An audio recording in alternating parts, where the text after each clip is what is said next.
Hi, thank you all for coming. This is really fun, isn't it? I just want to start a timer here. Do I have the mic in the right place? You got it. Okay. First, I have a little sample of something I'm going to be working on, I have been working on, which its relevance will become clear in a moment, but feel free to pass it around. Don't be afraid to touch it. In fact, one of the things I like about this material, just paper, is it's kind of like, it's delicacy, but it's got some, stiffness to it too. Okay, thank you. I thought it would be nice today to talk about just one piece and to take you through the entire process of just making this piece, which is called Wading in the Deep, #1, and I made this in February, March 2023.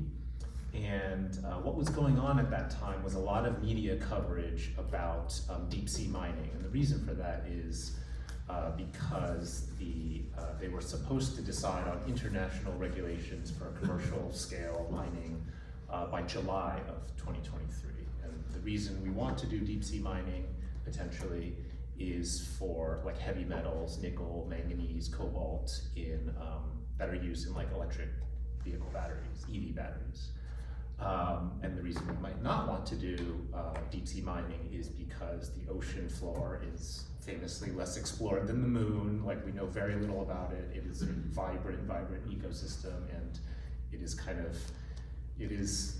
there's the contradiction here, and that's often the starting point for a lot of my projects, which is in order to secure our future, I'm talking about climate change, we are, putting at risk an unknown future of what we might, discover down there. Next slide, please. So just need to take a small step back to the 19th century. The top image is a paper mold, just like that one, which was developed by this English archaeologist called Alfred Maudsley. And he would cast or mold Mayan monuments in Central America.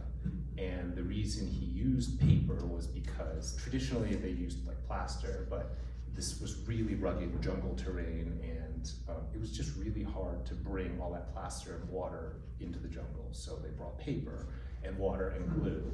And what they would do is make that mold, and then the image below it is just them working. It is a plaster mold they're making, but the paper mold looks kind of similar.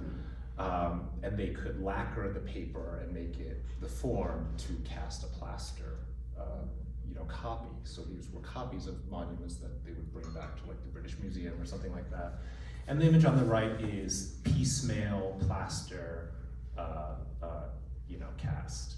And seeing all of those pieces and discovering this process about like 6 or 7 years ago just captivated my imagination. Specifically because of the paper element. I love paper. I think there was something about like the dematerialization of something and then kind of having it come back, being able to cast a copy like that. I think, I thought of like knowledge and information being transmitted through paper, like via books, but then that forms, shapes could also be transmitted. There was just something really captivating about that. So I tried to recreate this process and use it in my sculpture. Next slide, please.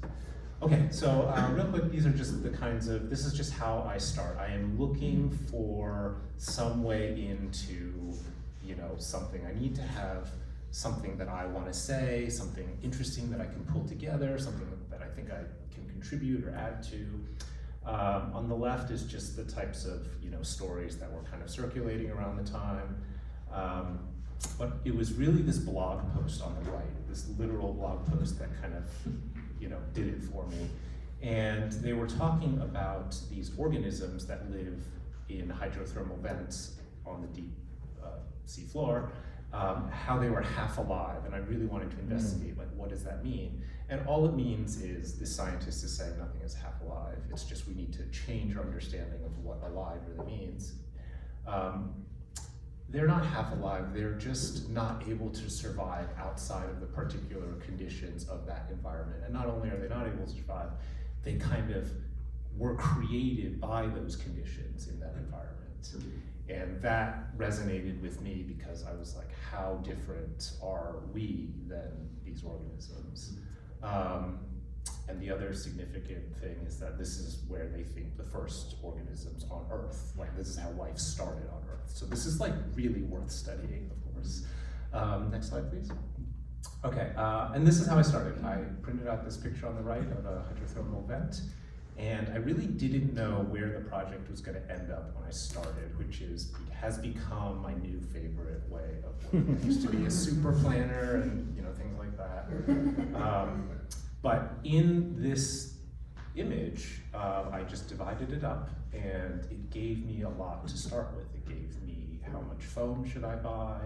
It gave me the shape of it. It gave me roughly the scale of it. And you can see what I started with is on the left here. And that section in the middle really just reminded me of a stack of books. And so I put in the literal books that some of the stuff I was reading at the time. And that was my starting point. Next slide, please. Okay, and then fast forward a few kind of working sessions. And I had that. And I changed some stuff around, but mostly I just became fascinated with this idea of this entangled idea. Not only is everything feel so entangled in this with renewable energy, climate change, the geopolitics of mining, nobody owns the seafloor, the ecosystem, but also just kind of just imagining down there things getting tangled up. So ropes and tangled up things became kind of a motif that I would go back to. So that printout is what I did. I drew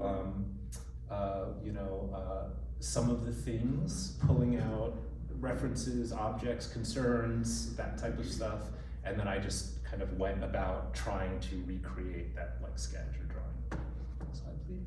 And then the next step is actually paper molding it, and you can see the process here. It needs to be done in multiple pieces because of even if I did half of it, you would never be able to take it off. There are things like undercuts and areas that you need to kind of plan out. So this was done in about 12 pieces, not all equally sized, of course. And I just want to draw your attention to the books there. You can read the spines because I laser cut false spines to create some relief, because just a printed thing, if I molded that, it would just be blank. Next slide, please. Okay, and yes, and here's a little video, and I'm holding it with my phone as I'm trying to do it, so it might be a little shaky. But here's the process. I use tissue paper, and I use a mixture of glue, and I use a paintbrush. And this is I'm putting the first layer on, which is the most important layer because it kind of defines a lot of the detail. And as I'm working here, I'm thinking about interconnectedness and resiliency, because what actually happens, it took me a while to realize this, breaking the paper, it's very, when it's wet, it rips really easily, but that ripping is exactly what creates the detail. So if you can imagine, as it's going into the surface, it rips, but then the next layer goes on and covers that, and the next layer goes on and covers that, and then they go in different directions, which creates this resiliency and this stiffness. Okay, so this is an image in my studio of the first time I saw the piece together. So all these 12 pieces are glued together. You can see the form from which it's taken in the background. And this is the first picture I took of it, so I was really excited that it was coming together. This is not the first time I used this process, but this is by far the most complicated one that I was able to make. And I just want to take a moment to kind of answer the question of which I always get asked, which is why are you doing all this? This seems incredibly laborious, and you've copied your own thing. Why are you doing that? And the reason for that, there's a couple of reasons, main reasons I think. I really want to appropriate this archaeological process. I use my art practice to like more connect to and think about the world, and kind of like having that kind of like, you know, archaeological reference is kind of like my way of saying like, what are moments that we're going through right now that, you know, might be of interest to us in the future, if our future archaeologists, that kind of thing.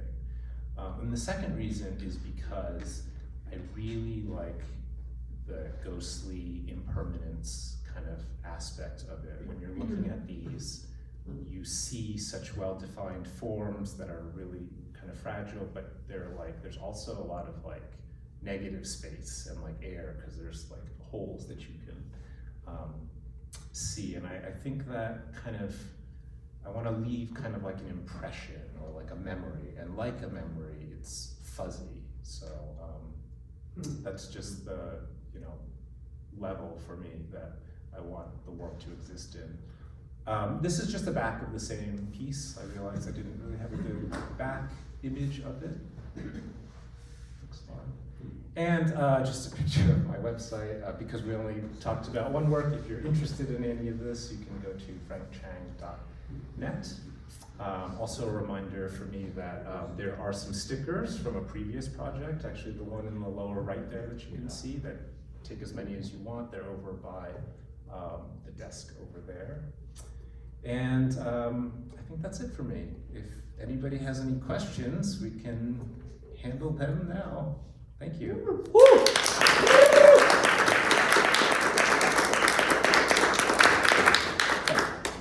Yes. What are you working on with Jentel? I am working more with batteries, but all the different types of battery technology, I'm kind of imagining them as almost like ecosystems, and they're resulting in little sculptures that kind of fuse a lot of these ideas of entanglement and interconnectedness. And specifically at Jentel, I'm trying to do a drawing series that kind of accompanies them with scanning electron microscope images that are kind of these fascinating little worlds in and of themselves. It's the fascinating process you just described. Do you see that as a form of printmaking that would lend itself to editions? Because the Mausley cast could be made in multiple. Absolutely. So yes, I'm glad you picked up on that. I think of it as connected to so many things, and that's exactly where I like to be. I don't like things that are like neatly defined into their categories. So I also, in a weird way, think of it as like similar to drawing. So one of my goals is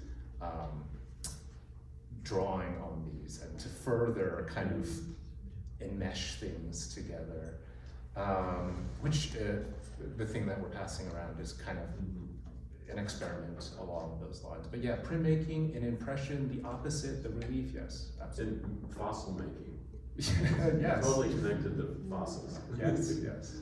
Yes, thank you. Do we have time for one more or not? Did you already talk about what kind of paper you use? Oh, I don't think I did. I use tissue paper. Okay. Yeah. How many layers did you put on that to make it solid enough to take up?